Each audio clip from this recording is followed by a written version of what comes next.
All right, we're in Rochester Hills, Michigan. We're on a court. Got two downspouts that we're going to tie together. Well, this is how we're going to go about it. So we're going to do a clean out. These are the 3x4x4. Here's the, we want to do a clean out right here. Then, D-box. Right here, there's a sprinkler, guys. Just make sure. So you work this way with this line, okay? All right, so over here, you got two more valve boxes.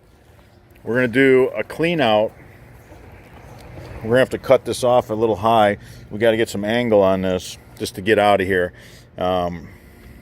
So, same thing, we're going to come to a D-box, and then you're going to have to kind of work your way through here because it's a little bit of a negative slope towards the house. So, just be smart, shave this down, watch these sprinkler mains. Going to probably have a lot of sprinkler line here. So you want to join these together and you want to Y them together.